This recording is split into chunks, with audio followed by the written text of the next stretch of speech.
संसद का सत्र चल रहा है और इस संसद के सत्र में इंडी गठबंधन का बिखराव और संविधान के प्रति उनका दुराव ये देश की जनता को बहुत साफ और स्पष्ट दिखाई पड़ रहा है। कल राज्यसभा में नियम 267 के तहत अर्थात सभी कार्य रोककर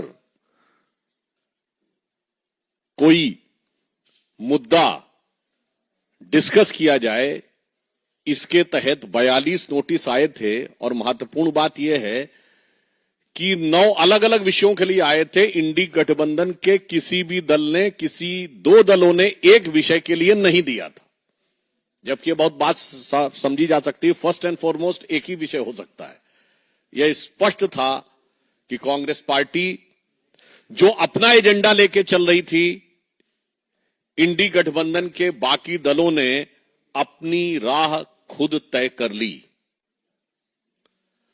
सदन के पटल पर सहयोगी दलों की साथ में लेने की असफलता के बाद आज राहुल गांधी जी उस विवशता में एक रस्म अदायगी करने के लिए उत्तर प्रदेश के संवेदनशील इस समय जो क्षेत्र है वहां संभल में जाने का प्रयास करते नजर आए।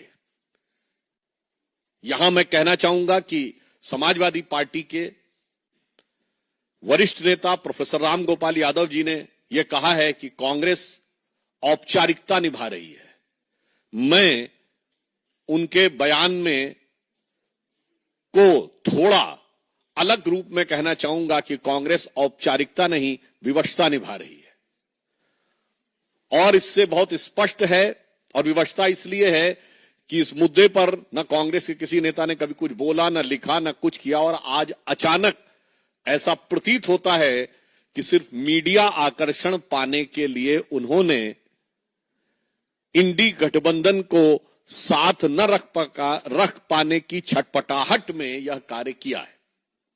और यहां पर दोनों पार्टियों के बीच में देखिए कितना बेहतरीन द्वंद्व चल रहा है कि जहां समाजवादी पार्टी ने जब अपना विषय ही चेंज कर दिया तो कांग्रेस पार्टी को मजबूरन उसी दिशा में जाना पड़ा।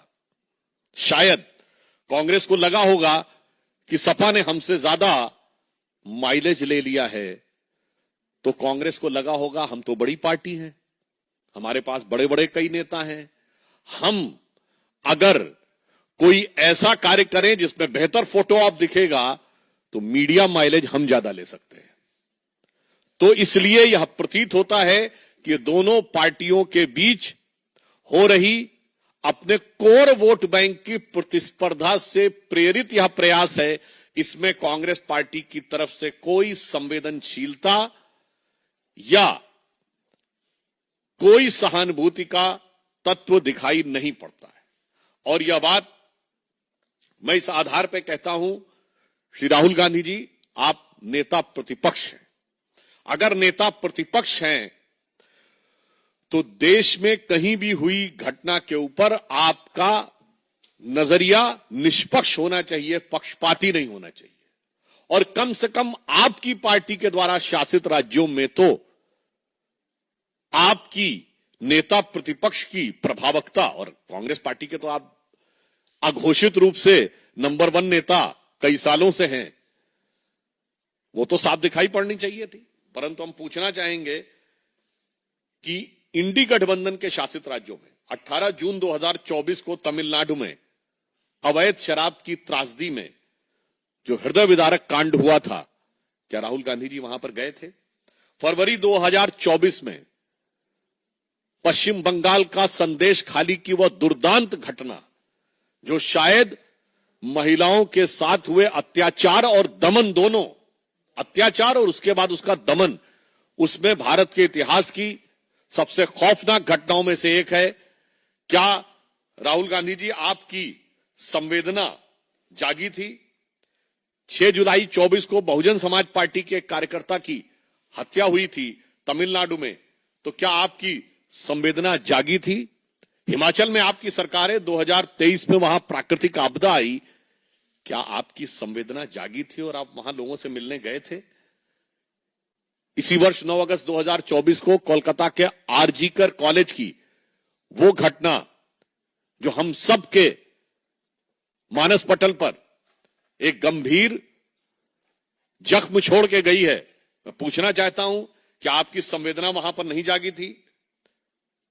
महाराष्ट्र के परिणाम आ गए, नई सरकार का गठन होने जा रहा, पर 2020 की पालघर की मॉब लिंचिंग, उसके बारे में तो कोई एक शब्द तक नहीं सुनाई पड़ा था। 2022 में करौली में हिंसा हुई थी, तो क्या आपके मन में कोई संवेदना नहीं जागी थी? और अभी, वो तो बहुत लंबी फेहरिस्त है, मैं सिर्फ ये बताना चाहता हूं, करहल में एक दलित बच्ची के साथ जो कुछ हुआ था, किसी की कोई संवेदना नहीं जागी थी, किसी ने जाने हाल लेने का भी प्रयास नहीं किया। और मैं राहुल गांधी जी को याद दिलाना चाहता हूं, कर्नाटक में तो आपकी सरकार है, आपके अपने नेताओं के साथ जो होता है उस पर आपकी संवेदना नहीं जागृत होती है। कर्नाटक में कांग्रेस के एक नेता जो वहां नगर पंचायत के सदस्य भी थे, उनकी बेटी नेहा हीरामत को कैमरे के सामने चाकुओं से घायल कर दिया गया, मार दिया गया। उसके बाद आपका कोई वक्तव्य नहीं आया। और आपके गृह मंत्री ने क्या कहा? वो तो उन दोनों का आपस में था, कुछ संबंध था और आपस में लड़ाई हो गई। इस जंग का गैर जिम्मेदाराना शर्मनाक बयान कर्नाटक के होम मिनिस्टर का आया। आपके मन में कोई संवेदना नहीं जागी? कर्नाटक में आपके एक शेड्यूल कास्ट नेता हुआ करते थे, अखंड श्रीनिवास मूर्ति, उसके उनके घर के ऊपर एक भीड़ ने हमला करके प्राणघातक हमला किया। आपकी कोई संवेदना नहीं जागी? इससे बहुत साफ है कि इसमें किसी भी प्रकार की संवेदना का कोई महत्व नहीं है, बल्कि सियासी तराजू के नफे नुकसान को पे तौल के, सियासत के तराजू पर नफा नुकसान पहले तौला जाता है, उसके बाद तय किया जाता है कि हमें क्या करना है। अभी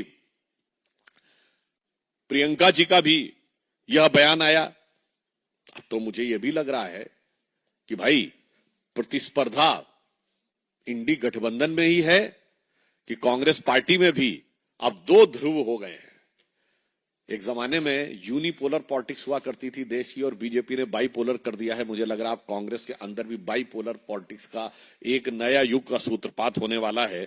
और यहां पर हम एक और बात कहना चाहते हैं, यदि आपके मन में संवेदना थी और आप ईमानदारी से जाना चाहते थे तो आपको सूचना देनी चाहिए थी।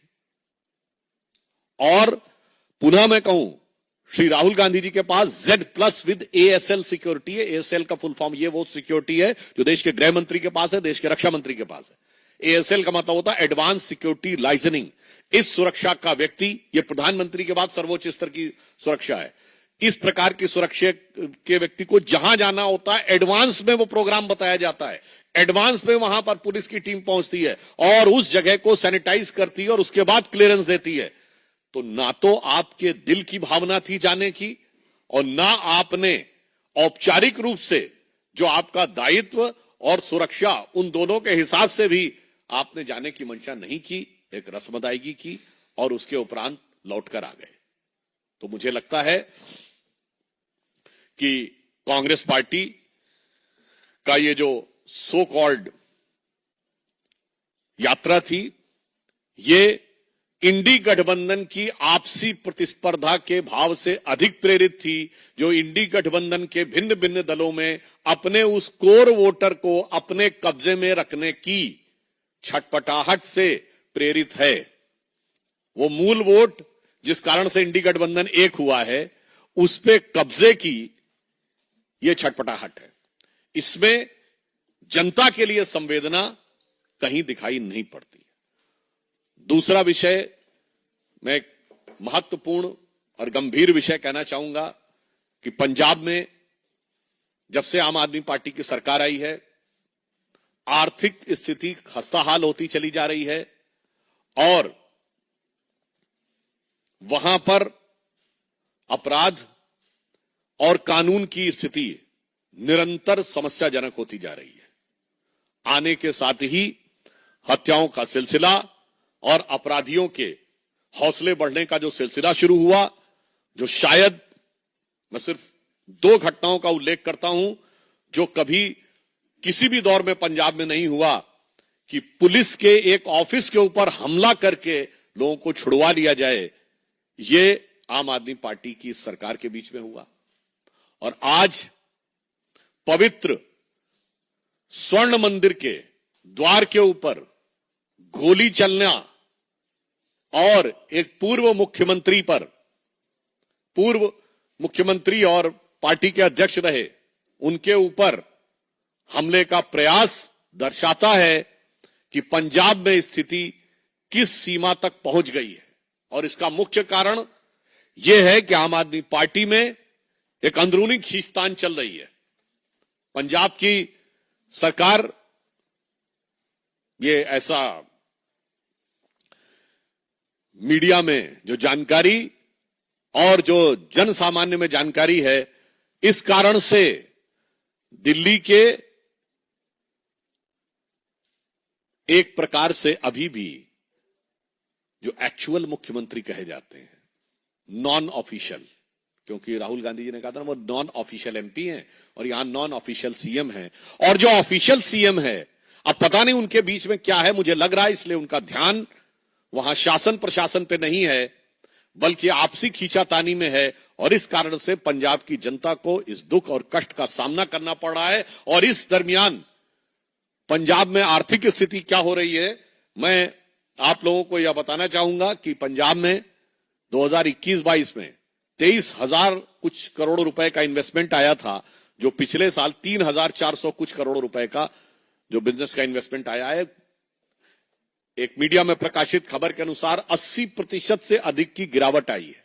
तो एक तरफ वहां आर्थिक निवेश में गिरावट आ रही है और दूसरी तरफ कानून व्यवस्था में गिरावट आ रही है। और आज पवित्र स्वर्ण मंदिर पे हुई घटना हर देशवासी के लिए, हर देशभक्त के लिए निश्चित रूप से बहुत झकझोर देने वाली है, और इसका जवाब पंजाब सरकार को देना होगा।